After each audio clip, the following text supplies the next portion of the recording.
ये उस जमाने की बात है जब दुनिया के बड़े बड़े बादशाह अपनी ताकत के नशे में चूर रहते थे, जब सोने की सलाखों से महल बनते थे और गरीब की आह किसी के कानों तक नहीं पहुंचती थी। उसी दौर में एक बहुत बड़ी सल्तनत थी, वसीय, शानदार और रोबदार। उस सल्तनत का नाम था मुल्क कैज़रीन, यानी सोने का मुल्क, और उस मुल्क का बादशाह था सुल्तान मालिक उलैज़। सुल्तान मालिक उलैज़ की शान ऐसी थी कि जब वो दरबार में बैठता था तो पूरा दरबार कांप उठता था। उसकी आंखों में वो तेज था जो दुश्मनों के दिलों में खौफ पैदा करता था। उसके हाथ में जो तलवार थी उसने कभी गलत काम नहीं किया था, कम से कम यही सुल्तान सोचता था। उसकी सल्तनत में 7 बड़े शहर थे, सैकड़ों गांव थे और लाखों रियाया थी। हर तरफ से खिरा जाता था, हर तरफ से नजराने आते थे। मगर इन सब के बावजूद सुल्तान मालिक उलजीज के दिल में एक अजीब बेचैनी रहती थी। वो बेचैनी जो अमीरी में भी नहीं जाती, वो बेचैनी जो ताकत से भी नहीं मिटती, वो बेचैनी जो इंसान को रातों को जगाए रखती है और दिन में भी चैन नहीं लेने देती। और फिर एक रात, वो रात आई जिसने सुल्तान की जिंदगी को हमेशा के लिए बदल दिया। वो जुमे की रात थी। आसमान पर चांद अपनी पूरी रोशनी बिखेर रहा था। महल के बाहर पहरेदार अपनी ड्यूटी पर थे। अंदर सुल्तान के कमरे में मोमबत्तियां जल रही थी। सुल्तान अपने नरम बिस्तर पर लेटा था, बेहतरीन रेशम के कपड़ों में, कीमती इत्र की खुशबू में लिपटा हुआ। मगर नींद नहीं आ रही थी। वो करवट बदलता रहा, आंखें बंद करता फिर खोलता। दिमाग में न जाने कितने ख्यालात चलते रहे। सल्तनत की फिक्र, दुश्मनों का डर, वजीरों की चालें, रियाया का हाल। इन्हीं ख्यालों में डूबे डूबे आखिरकार उसकी आंखें बोझल हो गई और वो सो गया। और तभी वो ख्वाब आया। ख्वाब में सुल्तान ने देखा कि वो एक बहुत बड़े मैदान में खड़ा है। वो मैदान ऐसा था जैसा उसने कभी नहीं देखा था, न इस दुनिया का, न किसी किताब में पढ़ा हुआ। चारों तरफ एक अजीब रोशनी थी, न सूरज की न चांद की, बस एक नूर था जो हर तरफ फैला हुआ था। उस मैदान में लाखों करोड़ों लोग खड़े थे, हर रंग के, हर नस्ल के, हर जमाने के। सब खामोश थे, सबकी आंखें ऊपर की तरफ उठी हुई थी। सुल्तान ने भी ऊपर देखा और उसका दिल दहल गया। ऊपर एक बहुत बड़ा तराजू था, इतना बड़ा कि उसके पलड़े बादलों तक पहुंचते थे और उस तराजू में लोगों के आमाल, उनके अच्छे और बुरे काम तोले जा रहे थे। एक के बाद एक इंसान आगे आता, उसके आमाल तुलते और फिर वो किसी तरफ चला जाता। सुल्तान ने देखा कि जिनके नेक आमाल भारी थे उनके चेहरों पर नूर था, उनकी आंखों में सुकून था, और जिनके बुरे आमाल भारी थे वो ऐसे कांपते थे जैसे पत्ता हवा में कांपता है। सुल्तान का नंबर आया, वो आगे बढ़ा, उसके कदम भारी थे। तराजू के पास पहुंचा। एक तरफ उसकी सल्तनत रखी गई, उसका सोना, उसकी ताकत, उसकी फौजें, उसके महल। दूसरी तरफ उसके आमाल रखे गए, उसके फैसले, उसके जुल्म, उसकी गफलत, उसके गरीबों के साथ किए गए सुलूक। और तराजू झुक गया बुराइयों की तरफ। सुल्तान का दिल एक पल के लिए रुक गया। उसने जोर से चीखने की कोशिश की मगर आवाज नहीं निकली। उसने भागने की कोशिश की मगर पांव नहीं उठे। और तभी एक आवाज आई। वो आवाज न किसी इंसान की थी, न किसी फरिश्ते की। वो एक ऐसी आवाज थी जो सुल्तान के दिल की गहराइयों तक उतर गई। आवाज ने कहा, ऐ बादशाह, तेरी सल्तनत यहाँ काम नहीं आएगी, तेरी ताकत यहाँ चलती नहीं, यहाँ वही आएगा जो तूने दिल से किया। जा, अभी वक्त है। एक अनजान मुसाफिर तेरे दरवाजे पर आएगा, उसकी बात सुन, उसमें तेरी नजात है। और सुल्तान की आंख खुल गई। वो हाफ रहा था, उसका माथा पसीने से भीगा हुआ था, दिल इतनी तेज धड़क रहा था जैसे सीने से बाहर निकल आएगा। उसने इधर उधर देखा, महल वही था, मोमबत्तियां वही जल रही थी, पहरेदारों की आवाजें बाहर से आ रही थी। मगर वो ख्वाब इतना असली लगा था कि सुल्तान उसे ख्वाब मानने को तैयार नहीं था। वो उठकर बैठ गया, उसने पानी मंगवाया, पिया, मगर ख्वाब की वो आवाज उसके कानों में गूंजती रही। एक अनजान मुसाफिर तेरे दरवाजे पर आएगा, उसकी बात सुन। सुल्तान ने सोचा, ये क्या था? क्या ये बस एक ख्वाब था या ये कोई इलाही इशारा था? वो सारी रात सो नहीं सका, बस उसी ख्वाब के बारे में सोचता रहा। सुबह की अजान हुई तो वो उठा, वुजू किया और नमाज पढ़ी। नमाज में उसने ऐसे दुआ मांगी जैसे सालों से नहीं मांगी थी। आंसू निकले, वो आंसू जो ताकतवर लोगों की आंखों में बहुत कम आते हैं। सुबह दरबार लगा। सुल्तान ने अपने खास वजीर को बुलाया, वजीर आजम हाशिम खान। हाशिम खान एक पुराना तजर्बेकार आदमी था। उसने बहुत जमाने देखे थे, वो बादशाहों को उनके ख्वाब सुनाने की कला जानता था, मगर अक्सर वो वही सुनाता जो बादशाह सुनना चाहता था। सुल्तान ने उसे ख्वाब सुनाया। हाशिम खान ने सुना, सोचा और फिर कहा, जहां पनाह, ये ख्वाब आपकी बड़ाई का इशारा है। वो अनजान मुसाफिर शायद कोई बड़ा आलिम होगा जो आपकी मदद करने आएगा। आपकी सल्तनत और बड़ी होगी। मगर सुल्तान का दिल इस जवाब से मुतमिन नहीं हुआ, क्योंकि उसने ख्वाब में वो तराजू देखा था और तराजू का वो झुकाव वो नहीं भूल सकता था। उस दिन दरबार के बाद सुल्तान महल के पिछले बाग में अकेला बैठा था। वो बाग जहां आम लोगों का आना मना था, जहां बस सुल्तान अकेले आता था जब उसे सोचना होता था। उसने आसमान की तरफ देखा। बादल थे, हल्के सफेद। एक परिंदा उड़ रहा था, आजाद, बेफिक्र। सुल्तान ने सोचा, मैं इतनी बड़ी सल्तनत का मालिक हूँ, मगर क्या मैं उस परिंदे से भी ज्यादा आजाद हूँ? क्या मेरे दिल में वो सुकून है जो उस परिंदे के उड़ने में नजर आता है? जवाब था नहीं, और यही सोच उसे तड़पा रही थी। शाम हुई। महल की दीवारों पर मशालें जलने लगी। सुल्तान अभी भी बाग में था। तभी उसके एक खादिम ने आकर खबर दी, जहां पनाह, महल के मुख्य दरवाजे पर एक मुसाफिर आया है। अजीब सा आदमी है, फटे कपड़े हैं, मगर चेहरे पर एक अजीब नूर है। कहता है, बादशाह से मिलना है। सुल्तान का दिल एक पल के लिए रुक गया। ख्वाब की आवाज फिर गूंजी, एक अनजान मुसाफिर तेरे दरवाजे पर आएगा। सुल्तान उठ खड़ा हुआ। उसके कदम तेज हो गए। मुख्य दरवाजे पर सुल्तान पहुंचा। पहरेदार हैरान थे कि बादशाह खुद यहाँ क्यों आया। आमतौर पर मुसाफिरों को अंदर आने की इजाजत नहीं थी, मगर आज बात अलग थी। सुल्तान ने देखा, दरवाजे के बाहर एक आदमी बैठा था। उसके कपड़े धूल से भरे थे, पावों में पुरानी जूतियां थी और हाथ में एक लाठी थी। मगर उसका चेहरा ऐसा था जैसे किसी ने नूर से धो दिया हो। आंखों में एक गहराई थी जो सुल्तान ने कभी किसी बड़े आदमी की आंखों में भी नहीं देखी थी। वो आदमी बैठा था और धीरे धीरे कुछ पढ़ रहा था। होंठ हिल रहे थे, शायद कोई दुआ या जिक्र था। सुल्तान ने एक पल उसे देखा और उस एक पल में न जाने क्यों सुल्तान के दिल में एक अजीब सी हलचल हुई, जैसे कोई पुरानी जंजीर टूट रही हो, जैसे कोई बंद दरवाजा खुल रहा हो। पहरेदार ने उस मुसाफिर को आवाज दी। मुसाफिर ने आंखें खोली और सुल्तान की तरफ देखा। उन दोनों की आंखें मिली और सुल्तान को महसूस हुआ, ये वही है, यही वो अनजान मुसाफिर है जिसका जिक्र ख्वाब में हुआ था। मगर ये मुसाफिर कौन था, कहाँ से आया था और उसके पास ऐसा क्या था जो सुल्तान की नजात का जरिया बन सकता था? ये सवाल सुल्तान के दिल में उठे और जवाब अगले लम्हे में मिलने वाला था। सुल्तान मालिक उल अजीज ने पहरेदारों को हुक्म दिया, उस अनजान मुसाफिर को अंदर लाओ। पहरेदार हैरान थे। ये पहली बार था कि बादशाह ने खुद दरवाजे पर आकर किसी फटेहाल मुसाफिर को अंदर बुलाया हो। आमतौर पर बड़े बड़े अमीर और वजीर भी हफ्तों इंतजार करते थे दरबार में दाखिल होने के लिए, मगर आज एक धूल भरे कपड़ों वाले अनजान आदमी को बादशाह खुद बुला रहा था।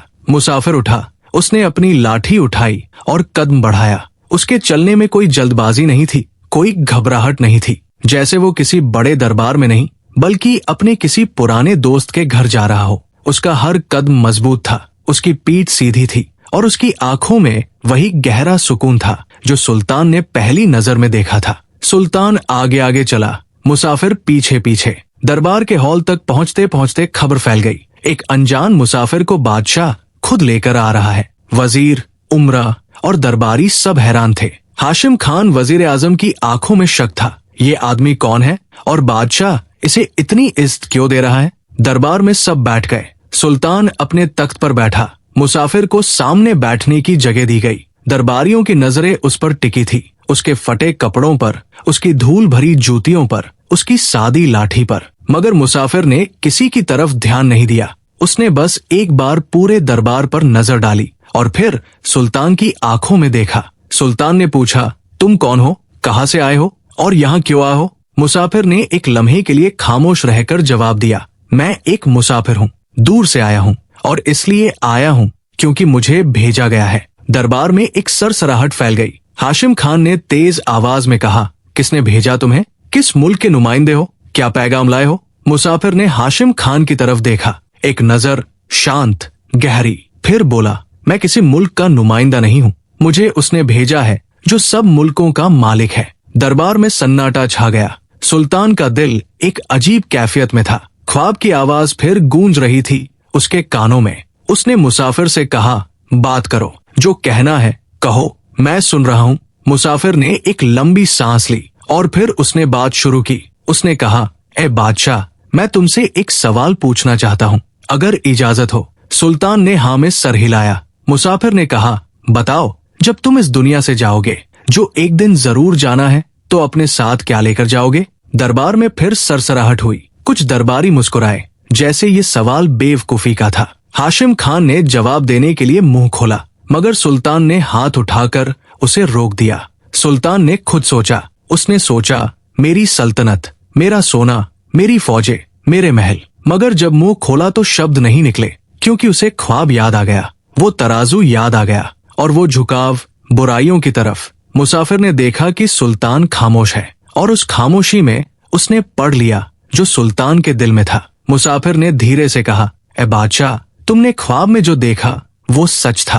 पूरा दरबार हिल गया। सुल्तान की आंखें चौड़ी हो गई। उसने पूछा, तुम्हें मेरे ख्वाब के बारे में कैसे पता? मुसाफिर ने कहा, मुझे पता है, क्योंकि मुझे इसीलिए भेजा गया है। तुम्हारे ख्वाब में जो तराजू था वो हकीकत है और जो आवाज आई थी वो सच्ची थी। मैं वही अनजान मुसाफिर हूँ जिसका जिक्र उस आवाज ने किया था। हाशिम खान अब और खामोश नहीं रह सका। उसने कहा, जहां पनाह, ये आदमी कोई जादूगर है, ये बातें बना रहा है, इसे कैद कर लिया जाए। मगर सुल्तान ने हाशिम खान को एक कड़ी नजर से देखा और कहा, खामोश रहो। फिर उसने मुसाफिर से कहा, बात करो, आगे बताओ। मुसाफिर ने कहा, ए बादशाह, सुनो, तुम एक बड़ी सल्तनत के मालिक हो, मगर ये सल्तनत तुम्हारी नहीं है, ये अमानत है। अल्लाह ने तुम्हें ये सल्तनत इसलिए नहीं दी कि तुम ऐश करो, इसलिए दी है कि तुम इंसाफ करो। मगर बताओ, कितने साल से तुम बादशाह हो? सुल्तान ने कहा, 15 साल। मुसाफिर ने पूछा, इन 15 सालों में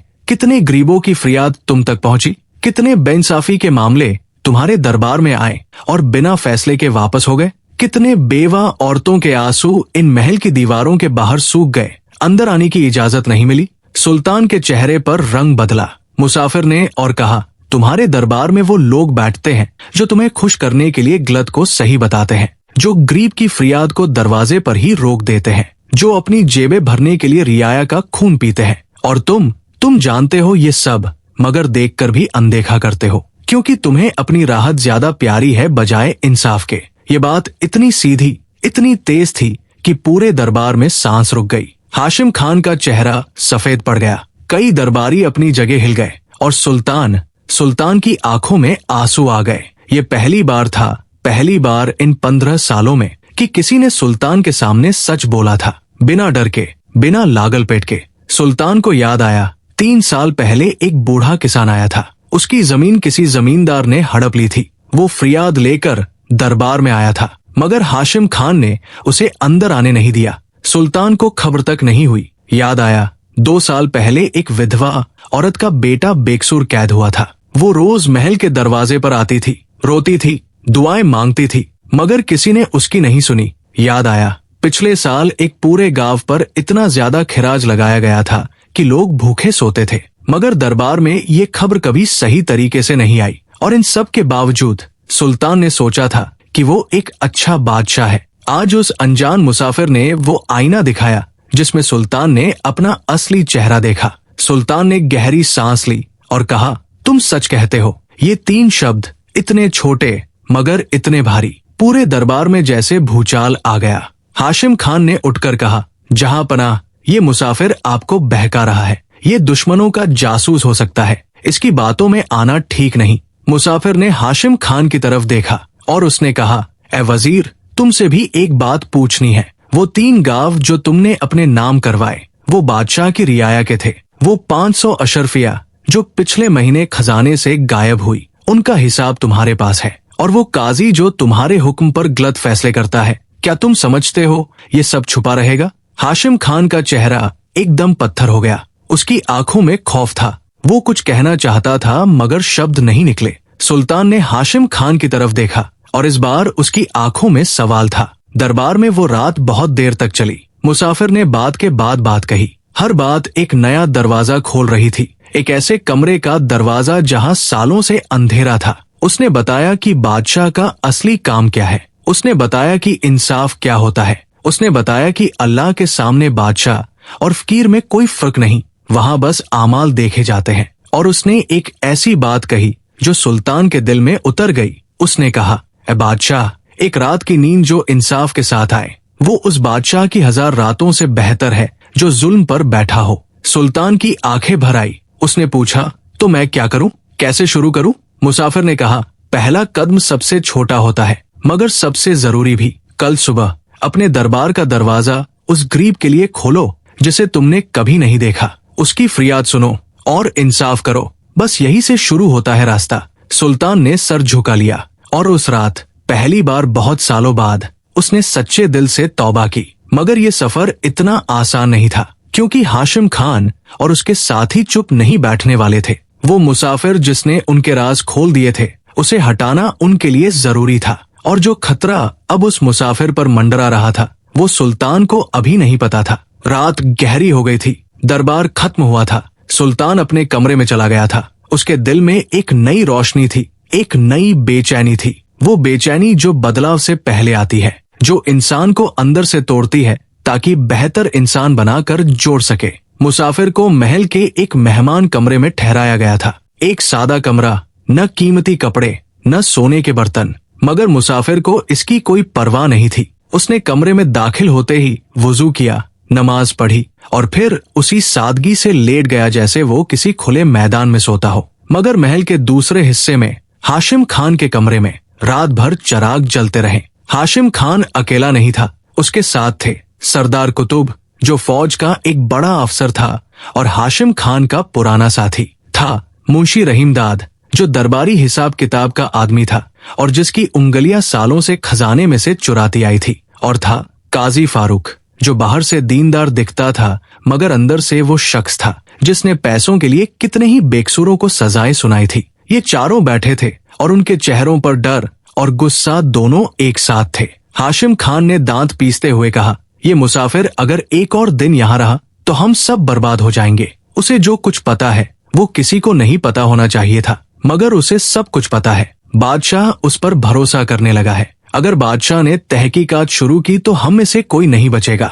कुतुब ने कहा, तो हल सीधा है, उसे रात को ही यहाँ से हटा दो। हाशिम खान ने कहा, हटाने का मतलब समझते हो? कुतुब ने आंखें नीची कर ली और हाँ में सर हिला दिया। रहीमदाद ने धीरे से कहा, मगर अगर बादशाह को पता चला? हाशिम खान ने उसे काटते हुए कहा, बादशाह को पता चलेगा कि वो मुसाफिर रात को खुद ही चला गया, या कहो कि उसे कोई जरूरी काम था। बादशाह पर भरोसा करने वाला है, जो उसे बताया जाएगा वो मान लेगा।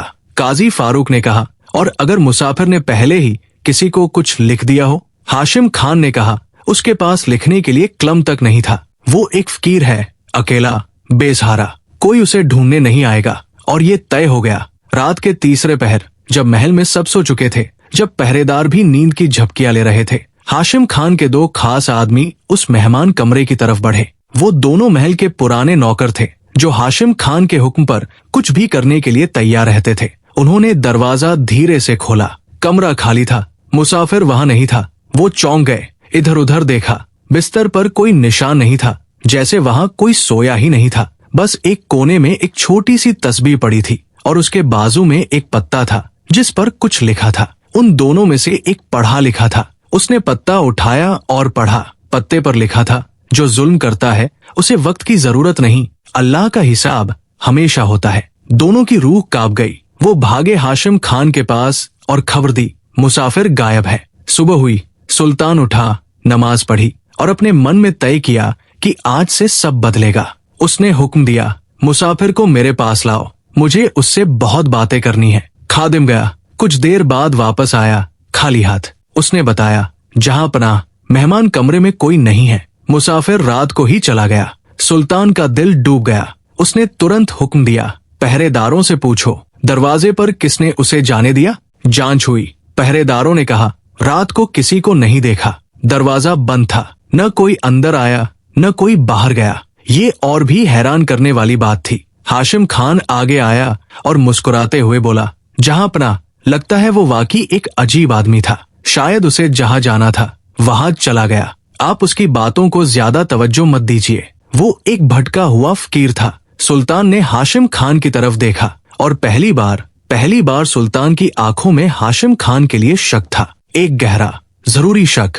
उस दिन सुल्तान ने दरबार में बैठकर कुछ ऐसा किया जो उसने पहले कभी नहीं किया था। उसने हुक्म दिया, आज से महल का दरवाजा हर उस शख्स के लिए खुला है जिसे फरियाद करनी है। कोई पहरेदार किसी को नहीं रोकेगा, जो भी आना चाहे आए। हाशिम खान ने एतराज किया, कहा, जहां पनाह, ये ठीक नहीं, भीड़ जमा हो जाएगी, अनजान लोग महल में आएंगे, खतरा है। सुल्तान ने कहा, जो बादशाह अपनी रियाया से डरे वो बादशाह नहीं, बुज़दिल है। दरवाजा खुलेगा। और दरवाजा खुला। उस दिन जो लोग आए उनकी फरियादें सुनकर सुल्तान का दिल एक बार नहीं 1000 बार रोया। एक बूढ़ा आया जिसकी जमीन छिन गई थी, एक औरत आई जिसका बेटा बेकसूर कैद में था, एक बच्चा आया जिसके बाप को गलत सजा हुई थी, एक पूरे गांव के लोग आए जो भूखे थे। सुल्तान ने सबकी सुनी, सबके लिए फैसले किए। जहां जुल्म हुआ था वहां इंसाफ हुआ। मगर हाशिम खान और उसके साथी देख रहे थे और वो जानते थे कि ये सिलसिला जारी रहा तो उनका वक्त खत्म होने वाला है। अब उनके पास एक ही रास्ता था, बादशाह को ही हटाना। उस रात हाशिम खान ने एक और बैठक बुलाई। इस बार साजिश और बड़ी थी। उसने कहा, बादशाह बदल गया है, वो अब हमारे लिए खतरा है। हमें एक ऐसा कदम उठाना होगा जो इस सब को रोक दे। मेरे पास एक योजना है। कुतुब ने पूछा, क्या योजना? हाशिम खान ने धीरे से कहा, बादशाह पर एक इल्जाम लगाया जाए, एक ऐसा इल्जाम जो फौज को और रियाया को उसके खिलाफ कर दे। और उस इल्जाम को साबित करने के लिए हम उसी अनजान मुसाफिर का इस्तेमाल करेंगे। लोगों को बताया जाएगा कि वो मुसाफिर एक दुश्मन का जासूस था और बादशाह उसका साथ दे रहा था। कमरे में सन्नाटा छा गया। ये साजिश बड़ी थी, खतरनाक थी और अगर कामयाब हो गई तो सुल्तान के लिए रास्ता बंद हो जाता। मगर साजिश कभी अकेली नहीं होती, उसके साथ उसकी सजा भी चलती है और वो सजा धीरे धीरे करीब आ रही थी। साजिश की जड़ें धीरे धीरे फैलने लगी। हाशिम खान चालाक था, बहुत चालाक। उसने 15 साल दरबार में गुजारे थे और इस दौरान उसने एक बात बहुत अच्छी तरह सीखी थी कि झूठ को इतनी खूबसूरती से पेश करो कि वो सच से ज्यादा सच्चा लगे। उसने अपनी योजना पर काम शुरू किया। पहले उसने शहर के कुछ बाजारों में अफवाहें फैलाई कि वो अनजान मुसाफिर जो बादशाह के दरबार में आया था वो दरअसल पड़ोसी दुश्मन सल्तनत का जासूस था। वो बादशाह को बहका रहा था, उसे कमजोर करने की कोशिश कर रहा था और बादशाह ने उसकी बातों में आकर अपने सबसे वफादार वजीर और दरबारियों को शक की नजर से देखना शुरू कर दिया है। ये अफवाहें धीरे धीरे सुल्तान के कानों तक भी पहुंची, मगर सुल्तान का दिल इन्हें कबूल नहीं करता था। उसने वो रात देखी थी, वो ख्वाब देखा था, वो आंखें देखी थी जिनमें नूर था, झूठ नहीं। मगर फिर दूसरा कदम उठाया गया। हाशिम खान ने काजी फारूक के जरिए एक फर्जी गवाह तैयार किया, एक शख्स जो दरबार में आया और कसम खाकर कहा कि उसने उस मुसाफिर को दुश्मन सल्तनत के एक नुमाइंदे से मिलते देखा है। उसने बताया कि मुसाफिर के पास एक खत था जो वो बादशाह को देने वाला था, एक ऐसा खत जिसमें सल्तनत की कमजोरियां लिखी थी। दरबार में ये बात सुनकर कुछ लोगों के चेहरों पर खौफ आ गया। कुछ ने एक दूसरे की तरफ देखा और कुछ ने, जो हाशिम खान के इशारे पर चलते थे, जोर से कहा कि बादशाह को इस मामले की जांच करनी चाहिए। सुल्तान खामोश बैठा सुनता रहा। उसके अंदर एक जंग चल रही थी। एक तरफ वो यकीन था जो उस रात मुसाफिर से मिला था, दूसरी तरफ वो शक था जो हाशिम खान ने धीरे धीरे उसके दिमाग में डालने की कोशिश की थी। उसी शाम सुल्तान अकेले अपने उस बाग में गया जहां वो हमेशा जाता था जब सोचना होता था। बाग में दाखिल होते ही उसने देखा एक कोने में एक आदमी बैठा था। पहले सुल्तान ने सोचा कोई माली है, मगर जब करीब गया तो दिल रुक गया। वो वही मुसाफिर था, वही फटे कपड़े, वही लाठी, वही सुकून भरा चेहरा, जैसे वो कभी गया ही नहीं था। सुल्तान ने कांपती आवाज में कहा, तुम यहाँ कैसे? तुम तो रात को चले गए थे। मुसाफिर ने मुस्कुराते हुए कहा, मैं तब जाता हूँ जब मेरा काम खत्म हो जाता है, अभी काम बाकी है। सुल्तान ने बैठते हुए कहा, दरबार में तुम्हारे बारे में बुरी बातें कही जा रही हैं, कहते हैं तुम जासूस हो। मुसाफिर ने कहा, और तुम क्या मानते हो? सुल्तान ने एक लम्हे के लिए खामोश रहकर कहा, मेरा दिल नहीं मानता, मगर मेरा दिमाग डरता है। मुसाफिर ने कहा, ए बादशाह, यही तो दुनिया की सबसे पुरानी साजिश है। जब सच बोलने वाला आता है तो उसे बदनाम किया जाता है, जब इंसाफ की बात होती है तो उसे कमजोरी कहा जाता है। ये नई बात नहीं है, ये उतनी ही पुरानी है जितना जुल्म खुद पुराना है। सुल्तान ने पूछा, तो मैं क्या करूं? मुसाफिर ने कहा, वही करो जो दिल कहे, मगर पहले एक काम करो, कल सुबह अपने खजाने की जांच करो। खुद जाओ, किसी को साथ मत ले जाओ, बस जाओ और देखो। सुल्तान ने पूछा, क्यों? मुसाफिर ने कहा, क्योंकि जो दिखेगा वो तुम्हें बता देगा कौन तुम्हारा दोस्त है और कौन दुश्मन। अगली सुबह उजाले से पहले सुल्तान अकेला उठा। किसी खादिम को नहीं जगाया, किसी पहरेदार को नहीं बताया, बस एक पुरानी चाबी उठाई, खजाने की चाबी जो हमेशा उसके पास रहती थी, और खुद खजाने की तरफ चला। खजाना महल के निचले हिस्से में था, भारी दरवाजे, मजबूत ताले। सुल्तान ने दरवाजा खोला और अंदर गया। जो उसने देखा वो देखकर उसका खून जम गया। खजाने में जितना सोना होना चाहिए था उससे बहुत कम था। कई संदूक खाली थे, कई मुहरें टूटी हुई थी।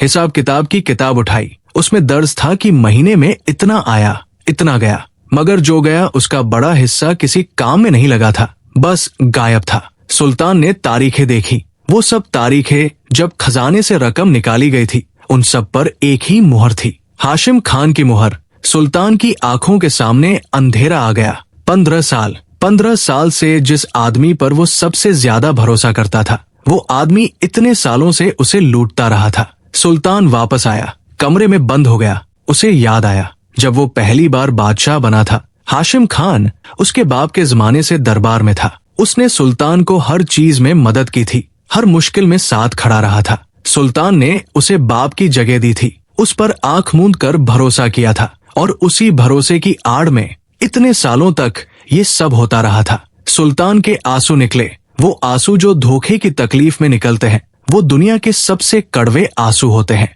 मगर रोने का वक्त नहीं था, अब फैसले का वक्त था। उसी दिन दोपहर को दरबार लगा। सुल्तान ने ऐसे बैठा जैसे हमेशा बैठता था, शांत, रोबदार, मगर आज उसकी आंखों में कुछ और था, एक नया तेज। हाशिम खान अपनी जगह बैठा था, उसके चेहरे पर वही पुरानी मुस्कान थी, मतलब की झूठी। सुल्तान ने कहा, आज दरबार में एक जरूरी मामला है, हमारे खजाने की जांच। हाशिम खान का चेहरा एक पल के लिए हिला, मगर उसने फौरन संभाल लिया। उसने कहा, जहां अपना खजाने का सारा हिसाब साफ है, रहीम दाद के पास पूरा रिकॉर्ड है। सुल्तान ने कहा, मैं खुद देख आया हूँ। इस बार हाशिम खान संभल नहीं पाया, उसकी आंखों में एक पल के लिए खौफ कौंधा। सुल्तान ने हुक्म दिया, हाशिम खान को, सरदार कुतुब को, मुंशी रहीम दाद को और काजी फारूक को अभी कैद किया जाए। दरबार में भूचाल आ गया। हाशिम खान उठ खड़ा हुआ, जहां पनाह, ये गलत है, ये उस जासूस मुसाफिर की बातों का असर है, मैंने आपके लिए। सुल्तान ने एक आवाज में कहा, बस, और वो एक शब्द इतना भारी था कि हाशिम खान की जुबान रुक गई। पहरेदारों ने आगे बढ़कर उन चारों को घेर लिया। उस रात सुल्तान फिर बाग में गया। मुसाफिर वहां था। सुल्तान ने बैठकर कहा, तुमने सच कहा था, सब कुछ। मुसाफिर ने कहा, मैंने कुछ नहीं कहा था, तुमने खुद देखा, खुद सुना, खुद फैसला किया। यही असली ताकत है, जब बादशाह अपनी सल्तनत को अपनी आंखों से देखे, किसी और की आंखों से नहीं। सुल्तान ने पूछा, आगे क्या होगा? मुसाफिर ने कहा, आगे का रास्ता लंबा है, एक दिन का इंसाफ काफी नहीं, ये सिलसिला रोज का है, हर दिन, हर फैसले में। असली इम्तिहान अब शुरू होता है। सुल्तान ने सर झुका लिया और कहा, मैं तैयार हूँ, मगर तैयारी और असल मुश्किल में फर्क होता है, और वो असल मुश्किल अभी बाकी थी, क्योंकि हाशिम खान कैद में था, मगर उसकी साजिश अभी जिंदा थी। बाहर उसके कुछ साथी थे जो बदला लेने पर तुले थे, और उन्होंने एक ऐसा कदम उठाने का फैसला किया था जो सुल्तान की पूरी दुनिया हिला देता। हाशिम खान कैद में था, मगर उसके हाथ अभी भी लंबे थे। सालों में उसने जो जाल बुना था वो इतनी आसानी से नहीं टूटता था। शहर में उसके कई आदमी थे, कुछ बाजार में, कुछ फौज में, कुछ मस्जिदों के आसपास। ये वो लोग थे जो हाशिम खान की जेब से खाते थे और उसके हर हुक्म पर चलते थे। जब उन्हें पता चला कि हाशिम खान को कैद किया गया है तो उनमें एक हलचल मच गई। कुछ डरे और चुप हो गए, मगर कुछ जो ज्यादा खतरनाक थे, उन्होंने तय किया कि ये सब्र का वक्त नहीं, बदले का वक्त है। उनमें से एक था मंसूर। मंसूर फौज का एक छोटा सरदार था जो कुतुब के नीचे काम करता था। उसे हाशिम खान का खास बंदा माना जाता था। जब कुतुब कैद हुआ तो मंसूर को समझ आ गया कि उसका वक्त भी करीब है। उसने तय किया, अगर बादशाह रहा तो हम सब बर्बाद हो जाएंगे, इसलिए बादशाह का रहना जरूरी नहीं। ये सोच, ये काली अंधेरी सोच जब इंसान के दिल में आती है तो वो शैतान का सबसे बड़ा हथियार बन जाती है। मंसूर ने 4 आदमी जमा किए, रात का वक्त तय किया, एक रास्ता निकाला। महल की पुरानी दीवार में एक पुरानी दरार थी जो बरसों से बंद पड़ी थी। किसी को याद नहीं थी, मगर मंसूर को याद थी, क्योंकि उसी रास्ते से वो कभी कभी हाशिम खान के लिए खुफिया काम करता था। उस रात जब पूरा शहर सोया हुआ था, मंसूर और उसके 4 साथी उस दरार से महल में दाखिल हो गए। अंधेरे में खामोशी से वो सुल्तान के कमरे की तरफ बढ़ने लगे, मगर उसी रात सुल्तान अपने कमरे में नहीं था, वो बाग में था। ये उसकी आदत हो गई थी। पिछले कुछ दिनों में रात को जब नींद नहीं आती थी, वो बाग में चला जाता था, वहां बैठता, सोचता, दुआ मांगता। और उस रात भी मुसाफिर बाग में था। सुल्तान ने जब उसे देखा तो एक अजीब सी राहत महसूस हुई। उसने कहा, आज तुम्हें देखकर दिल को सुकून मिला। मुसाफिर ने कहा, ए बादशाह, आज की रात बहुत जरूरी रात है। सुल्तान ने पूछा, क्यों? मुसाफिर ने कहा, क्योंकि आज तुम्हारा आखिरी इम्तिहान है। सुल्तान की आंखें तन गई। उसने पूछा, क्या मतलब? मुसाफिर ने कहा, अभी तुम्हारे कमरे में कुछ लोग दाखिल हो रहे हैं। अगर तुम वहां होते तो आज सुबह न होती। सुल्तान के रोंगटे खड़े हो गए। मुसाफिर ने कहा, अब जाओ, अपने पहरेदारों को जगाओ, उन्हें रोको, मगर एक बात याद रखना। सुल्तान ने कहा, क्या? मुसाफिर ने कहा, जब तुम उन्हें पकड़ो तो उनसे पूछो कि उन्होंने ये कदम क्यों उठाया। उनकी बात सुनो, क्योंकि कभी कभी जुल्म का शिकार खुद भी जालिम बन जाता है जब उसे कोई रास्ता नहीं दिखता। सुल्तान भागा। उसने पहरेदारों को जगाया। महल के अंदर तलाशी शुरू हुई। मंसूर और उसके साथी अभी सुल्तान के कमरे के करीब थे, तभी उन्हें पहरेदारों की आवाजें सुनाई दी। वो भागने की कोशिश करने लगे, मगर रास्ता बंद हो चुका था। कुछ देर की भागदौड़ के बाद पांचों पकड़े गए। मंसूर को जब सुल्तान के सामने लाया गया तो उसके चेहरे पर गुस्सा था, डर था और एक अजीब सी थकान भी थी। सुल्तान ने मुसाफिर की बात याद करते हुए पूछा, तुमने ये क्यों किया? मंसूर ने पहले तो चुप रहा, फिर धीरे धीरे बोला। उसने बताया, वो एक गरीब घर का बेटा था। उसके बाप ने फौज में काम किया था और मर गया था। माँ बीमार थी। उसने फौज में भर्ती होकर सोचा था कि जिंदगी बेहतर होगी, मगर कुतुब जैसे लोगों ने उसे हमेशा नीचा दिखाया। हाशिम खान की गिरफ्त में आया तो उसे लगा यही एकमात्र रास्ता है आगे बढ़ने का।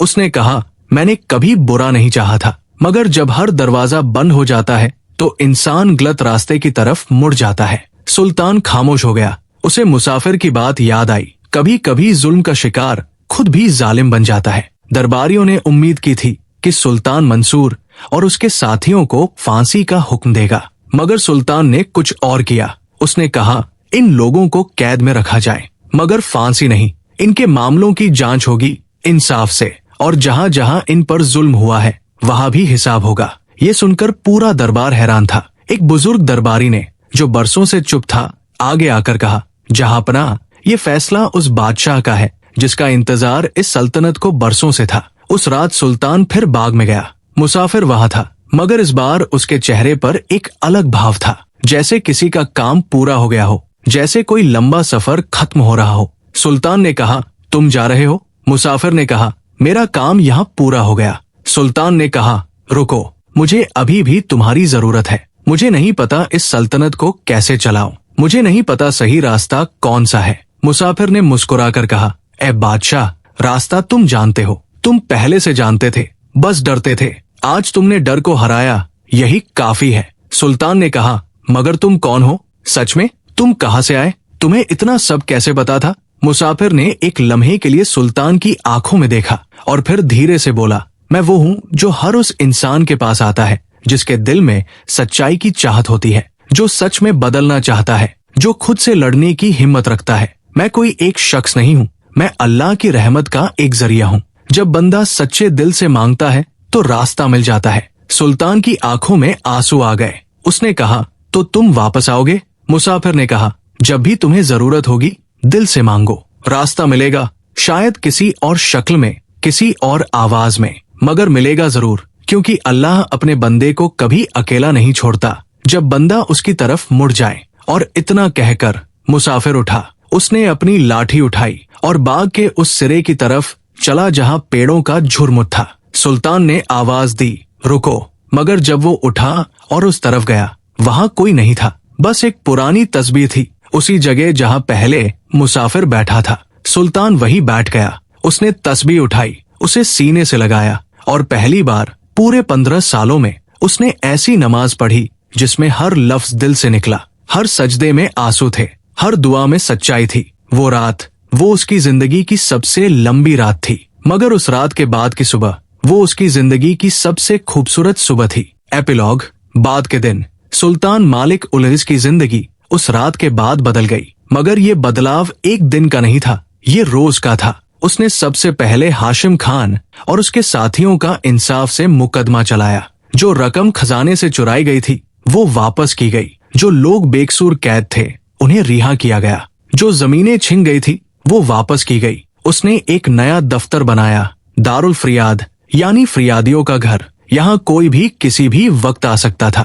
एक अमीन काजी बिठाया जो इंसाफ से हर फरियाद सुनता था। उसने खुद हर हफ्ते एक दिन ऐसा रखा जब वो किसी पहरेदार के बिना, किसी वजीर के बिना, बस अकेला शहर के बाजारों में जाता, लोगों से मिलता, उनका हाल पूछता और धीरे धीरे सल्तनत बदली। वो गरीब जो दरवाजे पर रोते थे अब उनकी आवाजें सुनी जाती थी। वो बेवाए जिनके आंसू बाहर ही सूखते थे अब उन्हें अंदर बुलाया जाता था। वो बच्चे जिनके बाप बेकसूर कैद थे अब उनके चेहरों पर मुस्कान आई। सल्तनत वही थी, जमीन वही थी, मगर बादशाह बदल गया था और इसीलिए सब कुछ बदल गया था। कभी कभी सुल्तान रात को बाग में जाता, उस जगह बैठता जहां मुसाफिर बैठा था, आंखें बंद करता और उस आवाज को याद करता जो ख्वाब में आई थी, और हर बार उसे लगता जैसे वो आवाज अभी भी मौजूद है, जैसे वो नूर अभी भी है, जैसे वो मुसाफिर कहीं दूर नहीं गया, बस एक नई शक्ल में, एक नई आवाज में उसके दिल के अंदर रह गया है। सबक, इस किस्से का पैगाम, ये किस्सा हम सबका किस्सा है। हम सब किसी न किसी सल्तनत के बादशाह हैं, चाहे वो सल्तनत हमारा घर हो, हमारा दफ्तर हो, हमारा खानदान हो, और हम सब कभी न कभी उस गफलत में पड़ जाते हैं जिसमें सुल्तान था। हम भी ऐसे लोगों से घिरे होते हैं जो हमें वो सुनाते हैं जो हम सुनना चाहते हैं, जो हमारी गलतियां छुपाते हैं, जो हमारी तारीफ करते हैं मगर सच नहीं बोलते। और कभी कभी अल्लाह की रहमत से एक अनजान मुसाफिर आता है, कभी किसी इंसान की शक्ल में, कभी किसी किताब के शब्दों में, कभी किसी बच्चे की बात में, कभी किसी सपने में, कभी तकलीफ में, कभी किसी की नसीहत में। और वो मुसाफिर हमें वो आईना दिखाता है जिसे हम देखना नहीं चाहते थे। असली सवाल ये नहीं कि वो मुसाफिर आएगा या नहीं, असली सवाल ये है जब वो आए तो क्या हम उसकी बात सुनने की हिम्मत रखते हैं।